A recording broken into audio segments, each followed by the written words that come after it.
Park notes है, lit charts है। Lecturer की ये जो भर्ती थी 2024 की थी। केपीएससी में एक जिसे हम कहते हैं ना पेंडोरास बॉक्स कहते हैं इंग्लिश में, कि कहाँ से पिटारे से क्या निकलेगी डेट, वो थोड़ा सा हमें खुद ही नहीं पता रहता। उसका पैटर्न चेंज हुआ है, तैयारी में किस तरीके से चेंज करना चाहिए। ग्रामर इस बार का गेम चेंजर होगा। कौन सी बुक्स यहाँ पर वो रेफर करें। तो लिटरेचर में पीके नायर आती है, हिस्ट्री ऑफ इंग्लिश लिटरेचर। अपने सिलेबस पे ट्रस्ट करें। क्या सोर्सेज रेफर करें वो एमसीक्यू प्रैक्टिस करें। अभ्यास तब होता है जब आपने पढ़ा है, उससे नहीं। पहले तो टॉपिक बाय टॉपिक मॉक्स लगाते हो और फिर मिक्स लगाते हो। पैटर्न चेंज होना किसके लिए फेवरेबल रहेगा और किसके अगेंस्ट में चला जाएगा। इस बार में हम काफी बच्चे झंडे गाड़ेंगे हमारे।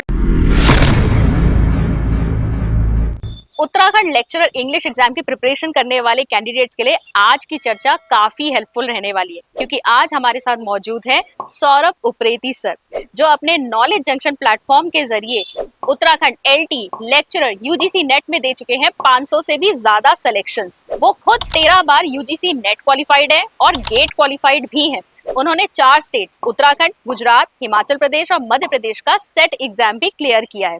2019 में उन्होंने यूकेपीएससी का असिस्टेंट प्रोफेसर एग्जाम क्लियर किया था और सिलेक्शन भी ले लिया था, लेकिन उन्होंने ज्वाइन नहीं किया।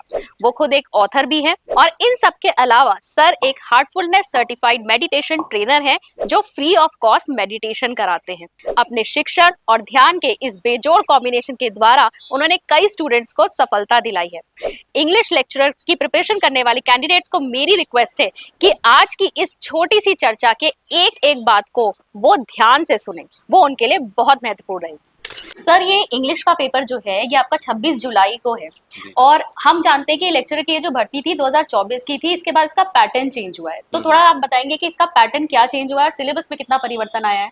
जी, इसमें ऐसा है मैडम कि जो हमारा सिलेबस है एग्जैक्टली वो सेम ही रखा गया है, बट उसको हमने 2 पेपर्स में डिवाइड कर दिया है। तो जो सिलेबस हमारा पूरा लंबा सा एक सिलेबस हुआ करता था 2024 में, जिन बच्चों ने दिया होगा उनको पता होगा, तो that syllabus is now divided into 50% each. तो 2 पार्ट्स में उसको डिवाइड कर दिया है। तो and the content is essentially the same. अच्छा, कंटेंट सेम ही है जी। तो सर, लेकिन जैसे सिलेबस आप कह रहे हैं सेम ही है, बस उसको क्या किया ना, डिवाइड किया। तो अब एक स्टूडेंट को यहाँ पर अपनी तैयारी में किस तरीके से चेंज करना चाहिए। हाँ, तो जैसे अगर हम देखेंगे, अगर इसको कंपेयर करें 2024 से, तो हमें वहाँ पर पता है कि स्क्रीनिंग हुआ करता था और उसके बाद फिर हमारा पेपर का मेन पेपर होता था जिसके मेरिट बनती थी। But now they have change. तो अब क्या है कि दोनों पेपर्स का इक्वल वेटेज देते हुए उन्होंने जैसे कि बताया, हमारे जैसे इंग्लिश में बात करें तो आधा या पेपर 1 ग्रामर हो गया, पेपर 2 लिटरेचर हो गया। अच्छा। तो उसमें जैसा कि अभी हमने ट्रेंड भी देखा मैम कि हिस्ट्री या हिंदी में भी पेपर्स हुए तो कंटेंट बेस्ड अच्छे क्वालिटी के क्वेश्चंस और डीप रिसर्च क्वेश्चंस पूछे जा रहे हैं। और मैं स्टूडेंट से यही कहूँगा कि वो इस स्पेशली 2026 का जो हमारा लेक्चरर का बैच है या स्टूडेंट्स हैं, उनको तो खासकर अपने कंटेंट को डीपली रिसर्च करके ही जाना चाहिए। अच्छा। और फिर ही तभी पढ़ना चाहिए, तो मेरे ख्याल से उनका अच्छा चांस रहेगा। जी सर, आपने कहा इनको डीप रिसर्च करके पढ़ना चाहिए। कौन सी बुक्स यहाँ पर वो रेफर करें। जी देखिए, हमारे सब्जेक्ट में अगर जाएं तो ग्रामर में हमारे जैसे लूसेंट जनरल इंग्लिश की बुक है, या इस बार मैम ने नीतू सिंह पर बात करी, नीतू सिंह करके बुक आती है एक मैम की, वो भी बहुत अच्छी बुक है। और बेसिकली PYQs, प्रीवियस ईयर के जो PYQs हैं, सिलेबस को उठाएं और उनके टॉपिक बाय टॉपिक PYQs को करें। तो इसमें जैसे कि आप जानते हैं कि हम लोग भी आज एक अच्छा रिसर्च कर रहे हैं, कंटेंट डेवलप कर रहे हैं। तो मुझे लगता है कि एक आप केजे में भी नॉलेज जंक्शन का जो हमारा ऐप है केजे सौरभ सर, वहाँ पर भी देख सकते हैं। तो आपको एक अच्छी क्वालिटी का deep research content with to the point questions मिल जाएंगे और विद आंसर्स मिल जाएगा। तो इसी तरीके की बुक्स, और बुक्स में अगर लिटरेचर में जाएं तो लिटरेचर में पीके नायर आती है, हिस्ट्री ऑफ इंग्लिश लिटरेचर। अच्छा। बच्चे उसको देख सकते हैं। और लिटरेरी टर्म्स के लिए MH Abrams glossary of literary terms आती है, तो वो एक बहुत अच्छी सी किताब है जिसको देख सकते हैं।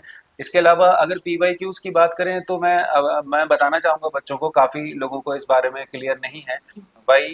CT यूथ कंपटीशन टाइम्स ने भी अपनी बुक निकाली है, बट मैंने उसका अच्छे से रिसर्च किया तो उसमें कई जगह जो है उन्होंने टॉपिक क्वेश्चंस के नहीं रखे हैं।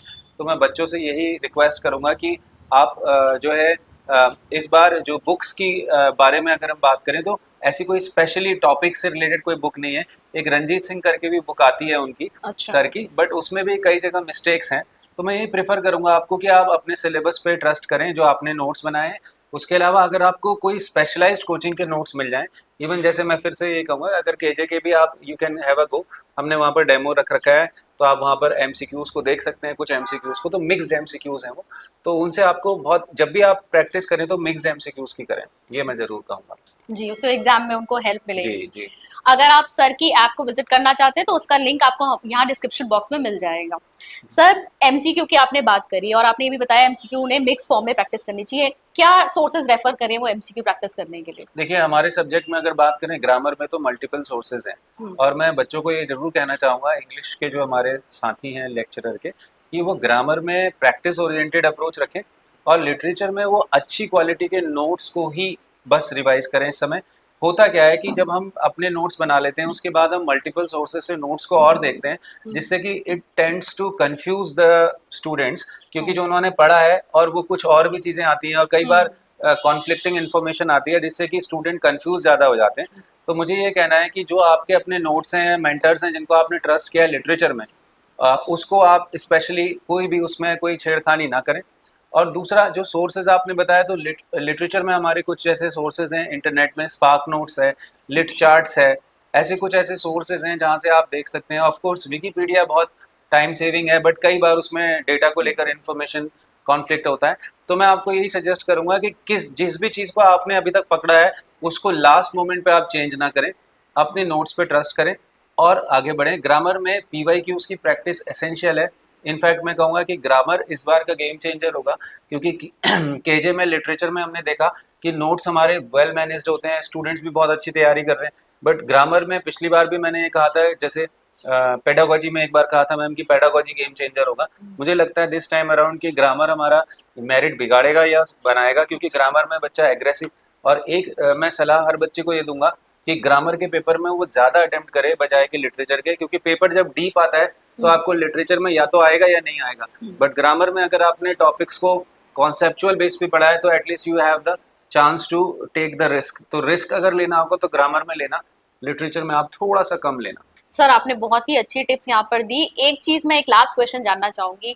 ये 2024 की भर्ती थी, आज 2026 में जाकर इसका एग्जाम हो रहा है। बहुत सारे स्टूडेंट जो हैं वो शायद भूल भी गए, उन्होंने फॉर्म फिल किया था, जी कुछ लगातार प्रैक्टिस में लगे हुए हैं। जी। मतलब आपको क्या लगता है ये पैटर्न चेंज होना, ये पूरा जो एग्जाम अब जाकर हो रहा है, किसके लिए फेवरेबल रहेगा और किसके अगेंस्ट में चला जाएगा? देखिए, ये तो आपका क्वेश्चन बहुत अच्छा है, क्योंकि अभी हमने फिजिक्स में देखा है, किसी एग्जांपल से बताऊंगा कि फिजिक्स की पहले डेट आ गई थी और फिर हाँ, दे कैंसिल्ड इट, अब फिर उन्होंने 15 दिन का टाइम देके फिर से, तो उस समय जिसकी प्रिपरेशन एकदम थ्रेशोल्ड लिमिट पे थी वो रुक गया, हाँ, और अचानक से उन्होंने फिर अब अचानक से उन्होंने 15 दिन का दे दिया। तो ये तो एक यूकेपीएससी में एक, जिसे हम कहते हैं ना पेंडोरास बॉक्स कहते हैं इंग्लिश में, कि कहाँ से पिटारे से क्या निकलेगी डेट, वो थोड़ा सा हमें खुद ही नहीं पता रहती, और हम लोग इतने समय से करा रहे हैं, आप भी तैयारी करवा रहे हैं, तो हम देखते हैं कि डेट्स को लेकर कुछ एक्चुअली कुछ पता इनका रहता नहीं है, रैंडम।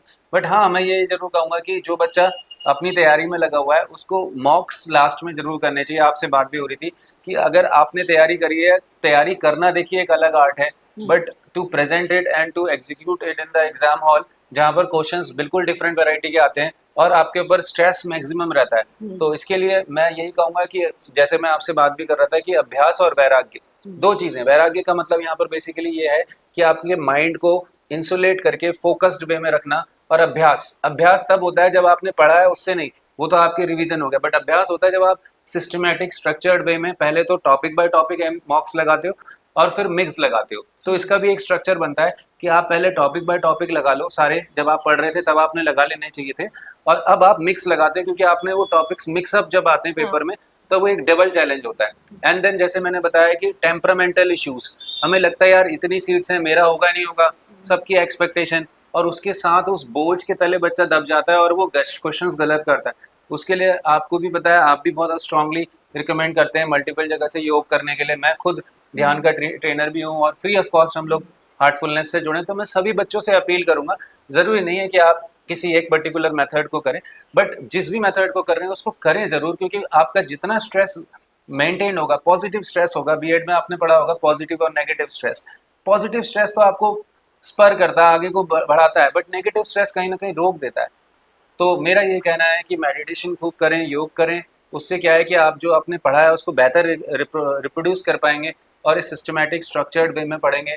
तो मुझे लगता है कि इस बार भी हम लोग काफ़ी बच्चे झंडे गाड़ेंगे हमारे, जी ऐसा बिल्कुल। लगता तो सर आपने बहुत अच्छी यहाँ पे जानकारी दी। आई थिंक ये लेक्चरर इंग्लिश के लिए जो अपीयर हो रहे कैंडिडेट्स उनके लिए ये वीडियो बहुत हेल्पफुल रहने वाला है। और जैसा कि मैंने पहले कहा, अगर आप सर के नोट्स, सर के एमसीक्यूज वगैरह प्रैक्टिस करना चाहते हैं, आप सर की ऐप को विजिट कर सकते हैं। उसके लिए आपको डिस्क्रिप्शन बॉक्स में लिंक मिल जाएगा। Thank you sir so much. Thank you.